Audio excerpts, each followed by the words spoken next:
Welcome to another episode of Breaking Into Cybersecurity Leadership Edition.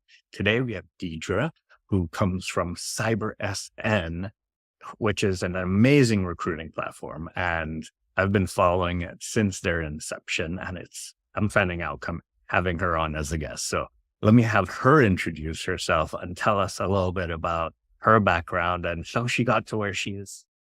Chris, thanks for the welcome. My name is really hard, so I know a lot of people will want me to correct you and say Deidre. I'll get all these texts and things. So I know I should have told you. Anyhow, it's good to be with you. I love what you're doing for the community. We need what you're doing for the community because of how broken this job searching system is. And while I've got the solution, we're not at scale yet. So we got to work together, everybody helping each other. So that's who I am. I'm the founder and CEO of CyberSN, and we've solved job matching, and now we're working at scale, and I'm here to support the work you're doing. Let's talk about the job matching and how you get there or what you can share. Because I think oftentimes coming into recruiting, as I spoke recently with Jerry, is employers don't know what they need.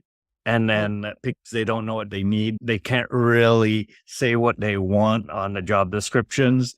And then candidates on the other end are going, what do you want? So I can really tell you about myself in the right way. Yeah. Yeah. It's a communication problem, right? Ultimately, that's what we're solving, is making sure that if two humans are going to speak to each other about a job, and one's an employer and one's a professional, then that first conversation should not be about identifying whether the professional is qualified and interested, because those are the two things that have to be there to make that time valuable. And time is what we're all struggling to have. And boy, at a big level of burnout. So it's really going to start there, that what does it take to match qualified and interested such that two humans don't have to speak? And that's really what we're doing. And the reason I was able to see this solution and make the vision come true is that I'm in my 50s now. I got in this game before the technological era. So the fax machine era, maybe it could be considered the technical era, but it was the fax machine era. And you're not just the fax machine era, but the rolled up fax machine era. So when somebody applied to a job, that meant they were looking at the newspaper that was only run on Sunday, not all day, 24/7, and only for a certain location. And those job postings cost $5,000 because I know I was paying for them. I was running a staffing agency, very young, and I was very lucky to meet some really neat people and get into the business. And that job posting made sense because of how expensive it was. That's 5,000 is now like 15,000. And when professionals applied to a job, they could see all the information that they needed to see to know if they were qualified and interested, because back then money was posted. Like, location was already posted. And you knew what the job was because they were putting a job description, not the persona of a human they think they want to hire, like today's job descriptions. So what we've got is my IP of being in the paper days, as I call them, and boy, were they glorious. And I miss them dearly. And this whole time that went on, I left the staffing agency through the staffing business through the technical era myself, the digital era, excuse me, myself for 10 years, and went and built Rapid7 as the first VP of sales. That's how I met the wonderful community of cyber professionals that I love so much. Anyhow, when I came back, I saw that I couldn't make a match. I used to make matches in days, and we were always on. We never had a person go on an interview and it not be a fit. And I was, what the hell is going on? What are we doing? What? This guy says the security engineer, and this person says this is a security engineer. And I went, oh my God. And that person's saying a different thing for a security engineer. I was like, how the hell are we going to make any money? My ego's on the line, founding my own firm. It was like, my brain was like, oh, I need a taxonomy like I had when I did software placements and IT placements. That the digital era made all that so complicated. It's not 5 questions. It's now 55 questions to be able to figure out. That's the long story, Chris, of what the platform's doing and how I was able to see what's needed. And certainly couldn't do it alone. I have amazing cyber professionals, sales professionals that have really helped me take this to where we're at. So let's shift the conversation. You figured out how to do the matches, but let's think leaders really need in order to be successful. Because this variant of breaking into cybersecurity is focused on leaders, and we want to grow more leaders because oftentimes we have those that are just very technical and they get promoted into leadership, but they might not be ready for it. What did you feel was needed when you became a cybersecurity leader versus just staying an individual contributor? Yeah, yeah, it's a great question. And let me just clarify, I've solved it. We're not at scale yet, so it's still a broken, crappy system that everybody has to deal with. And I've got lots of videos to help you. So check them out, everybody, because it's a system. For myself, and certainly what's most important is really how we all work together. And what I like to talk about, I call it emotional intelligence skills. And back in the 90s, when I came out of college and found those guys I worked for 21 years across all those companies, Rapid7 being one of them, they were big on that and they trained us. And we called that sales. We called it sales training. Isn't that crazy? And then everybody started hating salespeople. I'm like, wait a minute, we're like the integrity people. I was in meeting after meeting about integrity and honesty and how to do that and still print money. That's what I was literally being talked about in my 20s. And that's what we did. And we did great business. But anyhow, it was all about that, how you interact both with your clients, with each other. It's communication skills.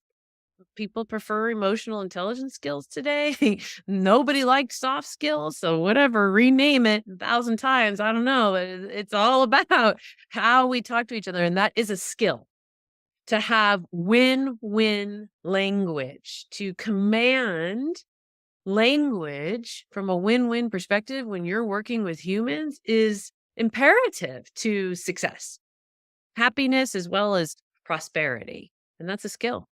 You got to get the training. You got to think about it. You got to be aware of it as a skill. And so we can talk about what win-win is and do a little role playing if you want, Chris. So what other critical skills do you think are needed outside of these communication skills or these soft skills, which we'll get into in a bit, Okay. for more Uh, leaders today? For leaders, there's many different functions, right? We've got offense, we've got defense, we've got GRC.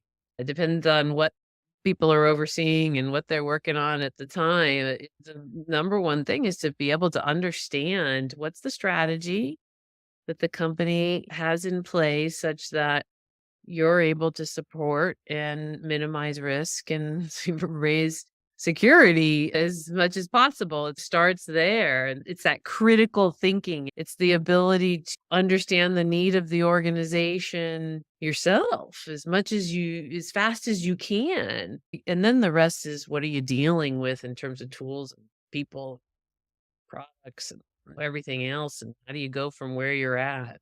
It's really about the strategy and being on the same page with the other leaders so that we can get things done. It seems to be that's why communication skills come into play. It's because there's nothing it's not that there's nothing technical in that. We all must have a basic understanding of technology and how things speak to each other. And yet all of us are at different levels of how deep our tech does get down to, I'm not writing code. And some leaders are, right? That kind of a thing. So yeah, I think they're combined in the same thing of how do you communicate your strategy and your program and why, and then how do you even get to having one by understanding what the company's needs are and what their strategy is in sales, right? It's all sales driven strategies, as we all know. It is no business, no need for security.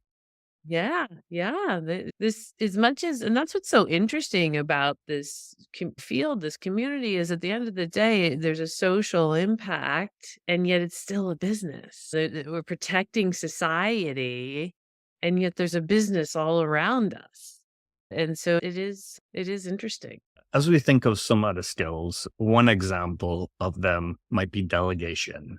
How do you rate yourself in delegation on a scale of 1 to 5 and why? Oh my goodness gracious, that's a good one. I probably would say so. I'm not a great delegator until I know the person has it. In fact, situational leadership is something I trained in, and I love that program because it really teaches how do you interact with the people that work for you based on the task or the project, not the human and what level they're at or something. It's more about have they done this before? And so if I know they've done it and they've done well at it, I'll delegate, and I love delegation because it means I'm checking things off. I am checking it off, so I think I'm good at it. Where I think is tougher is getting that, are they there, not there? Am I staying in too long? We all can do that, and I think in general, I'm pretty good at it. There's a lot going on over here, and I can't be doing it all, so I have to delegate. Delegate does take more time, though, and I tell my people that all the time. Because you gotta train somebody to take it. That's what I that's what I was just talking about in terms of, are they ready? You gotta know. You can't just throw stuff over the fence and here's delegation. That's not delegation. And potentially in collaboration with delegation, collaboration. How do you rate yourself on a scale of 1 to 5 and why? Take a lot of pride in delegation. I'm a big Zoom user. Everybody together. We're talking. We are collaborating. So I miss the days, like I said, of paper because that also means the whiteboards and sitting in rooms and just thinking of things and coming up. I love that. I have to. I'm not technical from the perspective of what you would think technical is. And yet I am the CEO of a technology company. I have a cyber team, I have a product team, I have an IT team. And there is no way those folks would want to work for me and with me if I wasn't a good collaborator. And so collaboration is about asking good questions and listening and having ideas all in one. And then being able to really think about other people's thoughts and ideas and want to think about them and want to hear what they have to say. So for me, like I can't wait to hear what they say because I need what they have to say. And I think they feel the same way because they're not on the sales side, right? And they know that's taken care of, but also collaborate with it. It's a big piece of who we are. And we meet regularly. I love that. It's critical. It's not even an option to run something and not be collaborative as far as I'm concerned. Unless you're at Apple, like me, you're working at some company that like has so many people, it doesn't matter anymore. No way, Jose, building things. So No. you mentioned communication several times. How would you rate yourself in communication on a scale of 1 to 5 and why? Very high. I win awards for it often. Number 5, I give talks on it, so I better be good. Number 5, again, coming up in sales, we were paid to speak. And that meant you better turn no's into yeses. And you really can't do that with integrity unless you learn how to communicate and figure out people's problems so that you can solve them and really solve them. And if you solve them, of course, you'll make money. And that was what I was trained on. And it was really sophisticated. And so I've been focused on it since I was young. That being said, my family will tell you that I've been selling and talking and wheeling and dealing things since I was a kid. I was number 7. I could do whatever I want. I was basically 21 at 11. I've been mature young too. That helps to be a good communicator is maturity too. So it's the reason I have my career is communication skills. You mentioned turning those no's into yeses. Many might consider that as an influence skill. How Yeah. important is influence in this industry and why? It's very important. It's funny. I call it sales and nobody likes the word sales. That's so funny. It's so funny. I love it. It's extremely important. As humans, we naturally like to say no more than we like to say yes, it seems. And especially when you're talking about technologists. And so there's a lot of just how some people react. It's a no first, and they need to have some time to think through what's being talked about. And the no isn't like a no. It's not like we talk about between other humans. Don't touch somebody if they tell you not to touch them. That's a no. That's pretty much the only no's that really exist, right? Yeah, exactly. Other than that, it's when it's business, it's like people trying to figure things out, in my opinion. And yet the no's that I were dealing with is, I'm working with other people. I'm not going to work with you. So, no, don't hang up that phone. I want in. And how do you do that? Certainly not convincing people to do crazy things in business, in meetings, asking for things in general. I can tell you this, there's something called the 3-time rule, which is if you ask for something and you don't get it, you've got to ask for it 2 more times. Not the exact same way like a little 2-year-old. Be creative and come at it differently, but you gotta do it 3 times in that one conversation, or the other human just there it's just the way that humans work, it just doesn't pick up as you're serious, you're that committed to that, to getting a yes or getting what you need. And so we were trained on what was called the 3-time rule, and trained on you're never gonna get it the first time, and if you do, you better be like, "Why? Why is it so easy to work with you? Why do I have to call human resources? Why the are you going out of business?" Like, we were ready to talk 3 times about why they should work with us in a different way. So, I think that would behoove all of us to not take for granted that just because we say something one way, it lands the way that we want it to land. Whereas landing messages across different types of people's experiences and backgrounds, it's really needs to it's not gonna be this one-time thing. You gotta really stay in the conversation if you mean it. That's why communication is so important because it's less about what you think you said, but what the receiver really receives. That's why the 3 no's I came up in sales as well. It is so critical is because maybe the first time you didn't say it the right way, or you didn't include all the critical information for them to make that decision. And that's why it was important for them to hear it or to say no 3 times. One of the other things that we do a lot, especially as the industry has grown national and international, is network a lot. What's networking to you and why is it so important? Oh my gosh, it's so important. One, we spend so much time working that it's you gotta make it fun. We spend more time working than anything. So for me, networking is some of the funnest times because I'm standing, I'm not sitting, not in my office, I'm not on a schedule to be in a meeting in 15 minutes I got to prepare for. I'm a bit more relaxed, and it's more enjoy not that I'm not enjoying other it's just more a relaxed state and yet still doing business, and so it's really about fun as well as it's all about who you know. Like that saying, I wish I had known that it was so true because I would have done more networking sooner. Here we all are tied to phones and videos and to know each other, and conferences and networking outside the office is a great way to do that. Nowadays, so is digital. You can digital network. I prefer to get out, but I digital network too. I'm also the founder of Secure Diversity. I should have said that before. And we host the Dave Security event, and that's digital now. And it's wonderful to experience the networking that I experienced there. And until then, I hadn't experienced digital networking. So it can be done too. Yeah, definitely. I've joined several different events where they are able to create a platform where you have a digital like networking feel. You can go to different tables, you can go to different rooms and have that interaction with people. Last and final question.